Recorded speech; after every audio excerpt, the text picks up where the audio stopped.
মাতৃভূমি অথবা মৃত্যু এই প্রত্যয় নিয়ে আমাদের যে কিশোর তরুণেরা জুলাইয়ের মহাকাব্যিক বিপ্লবের সূচনা করেছিলেন, সেই চেতনাকে সামনে রেখে আমি খুবই সংক্ষেপে আজকের যে মূল প্রবন্ধ সেটা উপস্থাপনের চেষ্টা করছি। এক মহাকাব্যিক গণ অভ্যুত্থানের মাধ্যমে বাংলাদেশ নামক রাষ্ট্রের পুনর্জন্ম হয়েছে 2024-এর বর্ষা বিপ্লবের মাধ্যমে।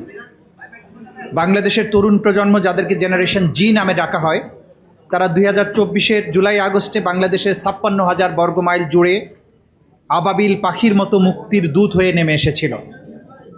1400 মানুষের আত্মত্যাগ, 25 থেকে 35,000 মানুষের অঙ্গহানি, অগণিত প্রিয়জনের অশ্রু জলে সিক্ত হয়ে জুলাইয়ের মহাবিজয় এসেছিল। বাংলাদেশ থেকে নিষ্ঠুর এক দানবীয় স্বৈরশাসনের অবসান হয়েছিল। 17 বছরের স্বৈরশাসনের নিপীড়ন এবং বঞ্চনার প্রেক্ষাপটে যে আকাঙ্ক্ষা এবং স্বপ্ন নিয়ে জুলাই শহীদের আত্মদান করেছিল, তার লক্ষ্য ছিল একটি বৈষম্যহীন সমাজ, যেখানে মৌলিক মানবাধিকার এবং মানবিক মর্যাদা সুপ্রতিষ্ঠিত থাকবে। জুলাই গণ অভ্যুত্থানের পরে গঠিত অন্তর্বর্তী সরকারের মূলত 3টি ম্যান্ডেট ছিল। একটি ছিল জুলাই ম্যাসাকার সহ 17 বছর ধরে যে মানবতা বিরোধী অপরাধ সংঘটিত হয়েছে তার বিচার। 2 ছিল রাষ্ট্র ব্যবস্থার মৌলিক সংস্কার, এর মধ্যে সংবিধান সংস্কার সহ যাবতীয় সংস্কারগুলো রয়েছে। 3 ছিল যে নির্বাচন ব্যবস্থা বাংলাদেশ থেকে ধ্বংস হয়ে গেছিল, সেই নির্বাচন ব্যবস্থা, সুষ্ঠু নির্বাচন ব্যবস্থার পুনঃপ্রতিষ্ঠা। দুঃখজনকভাবে বর্তমান সরকার জুলাইয়ের মহাবিপ্লব এবং অঙ্গীকারের কথা ভুলে গিয়ে উল্টো রথে যাত্রা শুরু করেছেন। আজকের আলোচনা শুধুমাত্র একটি রাজনৈতিক ঘটনা প্রবাহের মূল্যায়ন নয়, বরং একটি রাষ্ট্রের বৈধতা, গণতন্ত্রের ভিত্তি, সামাজিক চুক্তি এবং ন্যায় বিচারের প্রশ্নকে কেন্দ্র করে একটি জাতীয় আত্মসমালোচনা এবং ভবিষ্যৎ বিনির্মাণের প্রয়াস। আমাদের আলোচনার কেন্দ্রবিন্দু মূলত 3টি। একটা হচ্ছে জুলাই অভ্যুত্থানের চেতনা, গণভোটের রায় বাস্তবায়ন এবং জুলাইয়ের সহিংসতা এবং প্রাণহানির ঘটনাবলীর বিচার। ইতিহাসে গণ অভ্যুত্থানগুলো সাধারণত কেবল ক্ষমতার পরিবর্তনের জন্য সংগঠিত হয়নি, এগুলো মূলত রাষ্ট্র এবং নাগরিকের সম্পর্ককে নতুনভাবে সংজ্ঞায়িত করার দাবি বহন করে। জুলাই অভ্যুত্থানের পর জনগণের যে সম্মিলিত অভিব্যক্তি আমরা প্রত্যক্ষ করেছি, তা নিম্নোক্ত বিষয়টি স্পষ্ট গণ রায় নির্দেশ করে। সেগুলো হচ্ছে ফ্যাসিবাদী শাসনের অবসান, রাষ্ট্র ক্ষমতার জবাবদিহিতা, স্বাধীন বিচার ব্যবস্থা, মানবাধিকারের সুরক্ষা, গুম, নির্যাতন এবং বিচার বহির্ভূত হত্যার অবসান, নির্বাচন ব্যবস্থার বিশ্বাসযোগ্যতা পুনঃপ্রতিষ্ঠা, সংবিধান এবং রাষ্ট্রীয় প্রতিষ্ঠানের সংস্কার।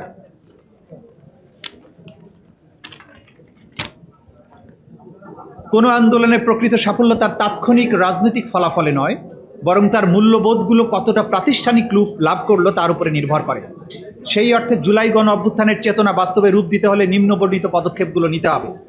সেগুলো হচ্ছে রাষ্ট্রীয় প্রতিষ্ঠানসমূহ স্বাধীন এবং কার্যকর করা, স্বাধীন শক্তিশালী কার্যকর বিচার ব্যবস্থা প্রতিষ্ঠা, মত প্রকাশের স্বাধীনতা নিশ্চিতকরণ, বৈষম্যহীন নাগরিক অধিকার নিশ্চিতকরণ, মানবাধিকারের সুরক্ষা এবং মানবাধিকার লঙ্ঘনের প্রতিকার সুদৃঢ় প্রাতিষ্ঠানিক ব্যবস্থার প্রতিষ্ঠা, অংশগ্রহণমূলক গণতান্ত্রিক সংস্কৃতি স্থায়ী রূপ প্রদান, গণ আন্দোলন বা বিপ্লবের ইতিহাস পাঠ্যপুস্তক এবং সাংস্কৃতিক মাধ্যমে প্রতিফলন। গণভোটের রায় বাস্তবায়ন এবং রাষ্ট্রের বাধ্যবাধকতা। গণভোটের রায় জনগণের সার্বভৌম ইচ্ছার সাংবিধানিক এবং রাজনৈতিক প্রকাশ। সাধারণ অর্থে গণভোট বলতে সংবিধান সম্মত একটি আনুষ্ঠানিক প্রক্রিয়াকে বোঝায়, যেখানে জনগণ সরাসরি কোনো জাতীয় প্রশ্নে গুরুত্বপূর্ণ মতামত প্রদান করে। কিন্তু রাজনৈতিক দর্শন এবং গণতান্ত্রিক তত্ত্বে গণভোট আরও গভীর অর্থ বহন করে।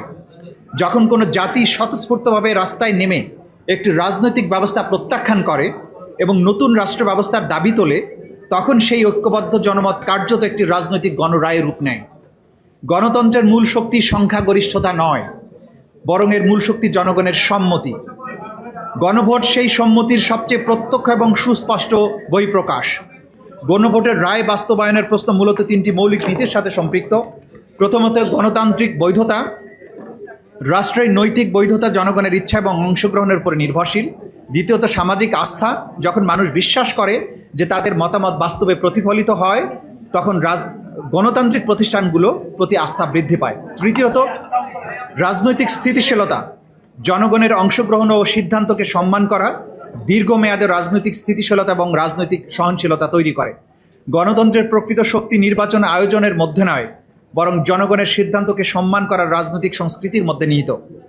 2026 সালের যে গণভোটটি অনুষ্ঠিত হয় সেটি ছিল বাংলাদেশের সকল রাজনৈতিক দলের ঐক্যমত্যের ভিত্তিতে স্বাক্ষরিত জুলাই সনদের প্রতিশ্রুতির একটি বাস্তবায়ন। গণভোটে যে সমস্ত প্রশ্নে বাংলাদেশের নাগরিকদের মতামত গ্রহণ করা হয়েছিল সেগুলো হচ্ছে, আপনি কি জুলাই জাতীয় সনদ সংবিধান সংস্কার বাস্তবায়ন আদেশ 2025 এবং জুলাই জাতীয় সনদে লিপিবদ্ধ সংবিধান সংস্কার সম্পর্কিত নিম্নলিখিত প্রস্তাব সমূহের প্রতি আপনার সম্মতি জ্ঞাপন করেন কিনা। প্রশ্নগুলো ছিল, নির্বাচনকালীন তত্ত্বাবধায়ক সরকার, নির্বাচন কমিশন এবং অন্যান্য সাংবিধানিক প্রতিষ্ঠান জুলাই সনদে বর্ণিত প্রক্রিয়ার আলোকে গঠন করা হবে, এটা ছিল নাম্বার 1।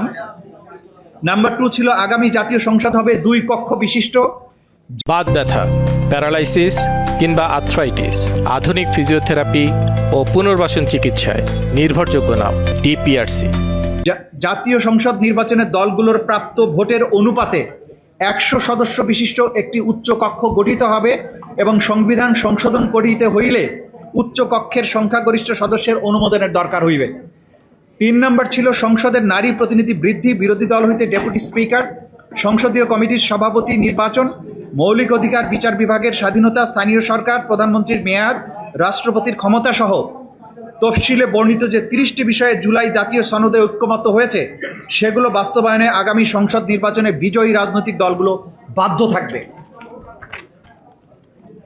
4 নম্বর ছিল, জুলাই জাতীয় সনদে বর্ণিত অপরাপর সংস্কার রাজনৈতিক দলগুলোর প্রতিশ্রুতি অনুযায়ী বাস্তবায়িত হবে।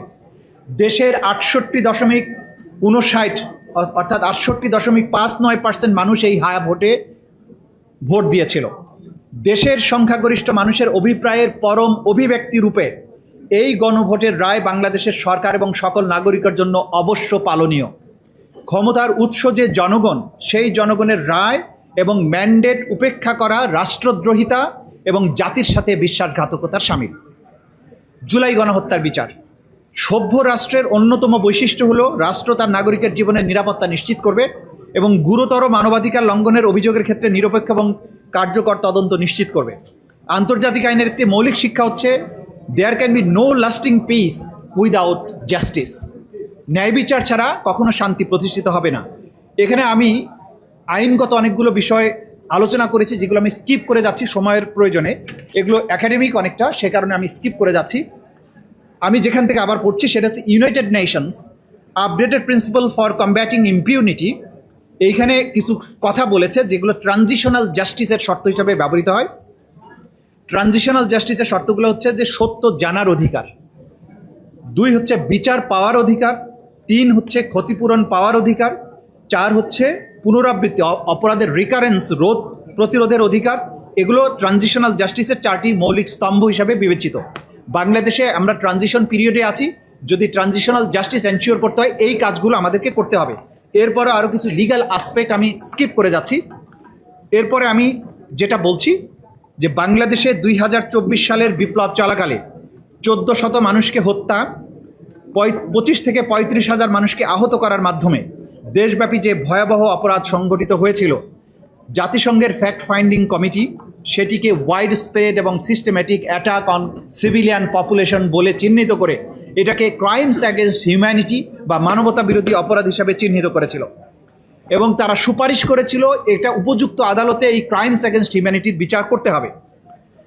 জুলাই আগস্টের সংগঠিত অপরাধের বাইরেও আওয়ামী লীগের দুঃশাসনের 17 বছরে গুম, বিচার বহির্ভূত হত্যাকাণ্ডের মাধ্যমে যে বিপুল মানুষকে হত্যা, নির্যাতন এবং বছরের পর বছর গোপন কারাগারে আটক রাখার ভয়াবহ অপরাধ করেছিল, তার বিচার করাও রাষ্ট্রের এক অলঙ্ঘনীয় দায়বদ্ধতা।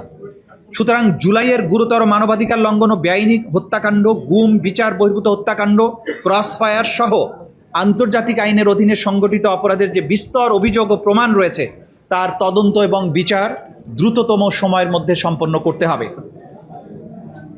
রাষ্ট্র সংস্কার ছাড়া বিচার অসম্পূর্ণ। শুধু বিচার করলেই হবে না, রাষ্ট্র ব্যবস্থার প্রয়োজনীয় সংস্কার ছাড়া অপরাধের পুনঃসংগঠন বা রিকারেন্স রোধ করা অসম্ভব ব্যাপার। যে প্রতিষ্ঠানগুলো অপরাধ সংগঠিত হতে দিয়েছে কিংবা সহায়তা করেছে তাদেরও সংস্কার করতে হবে। যেমন নিরাপত্তা বাহিনীর জবাবদিহিতা নিশ্চিত করতে হবে। এগুলো কেন করতে হবে আলোচকরা এগুলো ডিটেইল বলবেন। গোয়েন্দা সংস্থার আইনি কাঠামোর সংস্কার করতে হবে। নির্যাতন বিরোধী কার্যকর ব্যবস্থা প্রতিষ্ঠা করতে হবে। গুম প্রতিরোধে আইন প্রণয়ন এবং গুমের বিচারে কার্যকরী আইনি কাঠামো তৈরি করতে হবে। সাক্ষী সুরক্ষার প্রয়োজনীয় পর্যাপ্ত ব্যবস্থা গ্রহণ করতে হবে। ডিজিটাল নজরদারি আইনের অপপ্রয়োগ রোধে যথাযথ ব্যবস্থা গ্রহণ করতে হবে। এখানে একটা তথ্য আমি দিয়ে রাখি, এনটিএমসি বলে যে রাষ্ট্রীয় প্রতিষ্ঠান আছে, বাংলাদেশ টেলিকমিউনিকেশন মনিটরিং সেন্টার, বাংলাদেশের যত গুম হয়েছে প্রত্যেকটা গুমের মনিটরিং সার্ভেইলেন্স এই প্রতিষ্ঠান থেকে করা হয়েছে। নিখুঁতভাবে ব্যক্তিকে আইডেন্টিফাই করে তারপরে তাকে গুম করা হয়েছে, পরবর্তীতে তাকে হত্যা করা হয়েছে। এই এনটিএমসির আইনি কাঠামো আজ পর্যন্ত সুস্পষ্ট করা হয়নি। এগুলো আলোচকরা বিস্তারিত বলবেন। অপরাধ সংগঠনের পক্ষে বয়ান বা ন্যারেটিভ উৎপাদনকারী গণমাধ্যমের জবাবদিহিতা নিশ্চিত করতে হবে। একটি সভ্য রাষ্ট্রের পরিচয় নির্ধারিত হয় সে তার ভুক্তভোগীদের সাথে কেমন আচরণ করে তার উপরে। তাই রাষ্ট্রের কর্তব্য হচ্ছে নিখোঁজ ব্যক্তিদের শেষ পরিণতি সম্পর্কে অবহিতকরণ। আমরা জানি না কোথায় আছেন ইলিয়াস আলী, কোথায় আছে মুকাদ্দাস ওয়ালিউল্লাহ, এটা রাষ্ট্রের দায়িত্ব এই সম্পর্কে অবহিতকরণ। নিহতদের পরিবারকে স্বীকৃতি, আহতদের চিকিৎসা প্রদান, ক্ষতিগ্রস্তদের পুনর্বাসনের ব্যবস্থা, অপরাধী, ভিকটিম ও বিচার সংক্রান্ত যাবতীয় তথ্যের সংরক্ষণ, এগুলো যাতে ইতিহাসে সংরক্ষিত থাকে। মানসিক স্বাস্থ্যসেবা, যারা ট্রমার মধ্য দিয়ে গিয়েছেন তাদের মানসিক পুনর্বাসন বা স্বাস্থ্যসেবার ব্যবস্থা, ভিকটিমের জন্য যথাযথ ক্ষতিপূরণের ব্যবস্থা। আমাদের করণীয় কি এখন? জুলাই অভ্যুত্থানের গণরায় বাস্তবায়নের জন্য প্রয়োজন 1 জুলাই সনদে বিঘোষিত প্রতিটি রাষ্ট্রীয় সংস্কার অবিলম্বে বাস্তবের উদ্যোগ গ্রহণ, ইনক্লুডিং কনস্টিটিউশনাল রিফর্ম। 2 গণহত্যা এবং মানবতা বিরোধী অপরাধের কার্যকর বিচার নিশ্চিত করা এবং চলমান বিচার প্রক্রিয়া কোনো রকম দীর্ঘসূত্রিতা ছাড়া সম্পন্ন করা। 3 জুলাইয়ের চেতনা, জুলাইয়ের অঙ্গীকার অনুযায়ী সংবিধানে জুলাইয়ের চেতনার যথাযথ প্রতিফলন নিশ্চিতকরণ। 4 জুলাইয়ের ইতিহাস এবং আত্মত্যাগের কাহিনী চিরস্মরণীয় করে রাখতে সাহিত্য, পাঠ্যপুস্তক, নাটক, সিনেমা সহ সকল সাংস্কৃতিক মাধ্যমগুলোতে জুলাইয়ের কাহিনী তুলে ধরা। 5 জুলাই জাদুঘর অবিলম্বে চালু করা। 6 জুলাইয়ের শহীদ, আহত, ক্ষতিগ্রস্ত ভিকটিম পরিবারের যথাযথ স্বীকৃতি, ক্ষতিপূরণ এবং রাষ্ট্রীয় পৃষ্ঠপোষকতা প্রদান। 7 জুলাই বিপ্লবের আলামত, ডকুমেন্টস এবং ইতিহাস জাতীয় আর্কাইভে সংরক্ষণ করা। 8 বিচারে সাজাপ্রাপ্ত আসামিদের সাজা দ্রুততম সময়ের মধ্যে কার্যকর করা। 9 পলাতক আসামি ও সাজাপ্রাপ্তদের দ্রুততম সময়ে গ্রেপ্তার, বিদেশে পলাতক আসামিদের বহিঃসমর্পণের মাধ্যমে বাংলাদেশে ফেরত আনার ব্যবস্থা গ্রহণ করুন। ন্যায় বিচারের মূল দর্শন প্রতিশোধ নয়, সত্য প্রতিষ্ঠা, প্রতিহিংসা নয়, জবাবদিহিতা, বিভাজন নয়, জাতীয় সংহতি নিশ্চিতকরণ। ন্যায় বিচার কেবল অতীতের হিসাব চুকিয়ে দেয় না, ন্যায় বিচার ভবিষ্যতের জন্য একটি নৈতিক সীমানা নির্ধারণ করে দেয়। রাষ্ট্র যখন ন্যায় বিচার প্রতিষ্ঠা করে তখন সে কেবল অপরাধীর বিচার করে না, সে ভবিষ্যৎ প্রজন্মকে একটি বার্তা দেয় যে কোনো ক্ষমতাই আইনের ঊর্ধ্বে নয় এবং কোনো অপরাধী প্রতিকারবিহীন নয়। এই নিবন্ধে প্রস্তাবিত বিষয়গুলো কার্যকর করার মাধ্যমে আমরা বাংলাদেশ থেকে বিশ্বকে একটি বার্তা দিতে চাই যে বাংলাদেশ ন্যায় বিচারের পক্ষে এবং যে অপরাধ সংগঠিত হয়েছে তা আর কখনো এই মাটিতে সংগঠিত হতে পারবে না, নেভার অ্যাগেইন। আপনাদের সবাইকে ধন্যবাদ।